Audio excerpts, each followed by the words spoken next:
नमस्कार. गुरुज्ञान ज्योतिष क्लासमध्ये आणि मार्गदर्शनमध्ये मी स्वप्नील देशपांडे तुमच्या सर्वांचं सहर्ष स्वागत करत आहे. आज आपण विषय घेऊन आलेलो आहोत. राज ठाकरे यांच्या सभेला गर्दी होती, परंतु त्यांना मत मिळत नाहीत.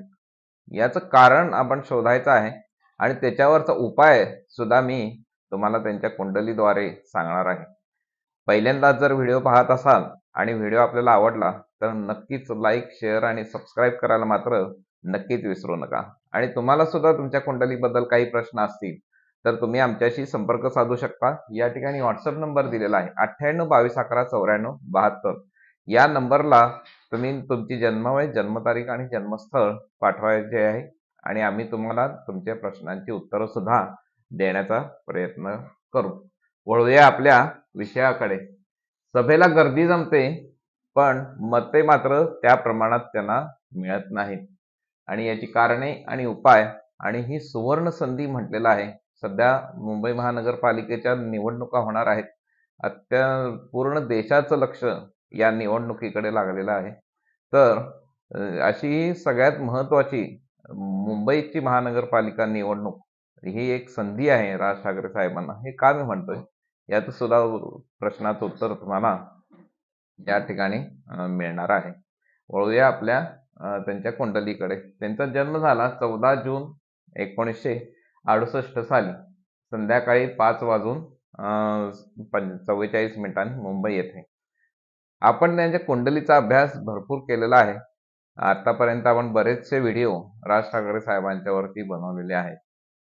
तर आपल्याला माहिती आहे वृश्चिक राशीमध्ये पहिलं स्थान त्यांचं वृश्चिक रास येते, म्हणजे लग्नस्थान वृश्चिक आहे. वृश्चिक राशीमध्ये नेपच्यून आहे.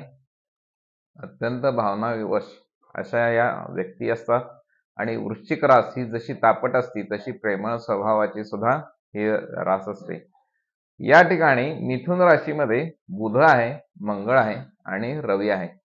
मिथुन राशीतला बुध हा वक्तृत्व कला देतो हे आपल्याला माहिती आहे, परंतु त्याच्याबरोबर हा जो मंगळ आहे त्यामुळे बोलणं तिखट असतं हे मात्र नक्की आहे, परंतु त्याच्याबरोबर थोडा चंचलपणा सुद्धा विचारामध्ये देतो. कारण बुधाबरोबर मंगळ आहे. बुध हा बुद्धीचा कारक आहे आणि मंगळ हा धाडस या ठिकाणी दाखवतो. परंतु हा मंगळ हा मिथुन राशीमध्ये शत्रू राशीमध्ये या ठिकाणी आहे. त्यामुळे काही वेळेला अविचार केले जातात. ज्या वेळेला मनसे त्यांनी स्थापन केली त्यावेळी हिंदू हृदय सम्राट बाळासाहेब ठाकरे हयात होते. ते स्वतः हयात असताना सुद्धा त्यांनी वेगळी चूल मांडली आणि नाशिकमध्ये सुद्धा त्यांनी भरघोस त्यावेळी यश मिळवलं होतं. याचं कारण माझ्या दृष्टिकोनातून आणि या कुंडलीच्या दृष्टिकोनातून असं आहे की त्यांनी कोणाबरोबरही त्यावेळी युती केली नव्हती, तर त्यांनी स्वतःचा स्वतः मार्ग अवलंबला होता. परंतु आत्ताच्या काळामध्ये आपण जर बघायला गेलं तर जवळजवळ 2012 सालापासून त्यांना कोणाच्या ना कोणाच्या तरी कुबड्यांची आवश्यकता भासत आहे असं त्यांना वाटत आहे. माझ्या दृष्टिकोनातून असे कुबड्यांची आवश्यकता त्यांना घेण्याची आवश्यकता नाही आहे. याचं कारण आहे त्यांची जी बोलण्याची पद्धत आहे, त्यांची जी वक्तृत्व कला आहे ही आतापर्यंत त्यांनी बाकीच्या पॉलिटिकल लोकांनी त्यांचा हा वापर करून घेतलेला आहे आणि असा हा वापर करून घेतलेला आहे आणि आतापर्यंत त्यांना त्याचा काही फायदा सुद्धा मिळवून दिलेला नाही आहे आणि त्यांना वापर करून सोडून दिलेला आहे. परंतु हे कुंडलीच्या द्वारे आपण जर बघायला गेलं तर हे मात्र त्यांचं म्हणजे त्यांच्या स्वभावाला धरून नाही आहे. मी नेहमी म्हणत असतो की बॉम्ब सुरुंग हा नेहमी कुठे खिशामध्ये ठेवला जात नाही, तर तो त्याचा वापर केला जातो. त्याचा म्हणजे बॉम्ब हा स्वतः दृष्टिकोनातून म्हणजे हा बॉम्बच आहे. कोणाच्याही अंडर हा काम करणारा व्यक्ती नाही आहे, म्हणजे जर स्वभावाच्या दृष्टिकोनातून बघायला गेलं.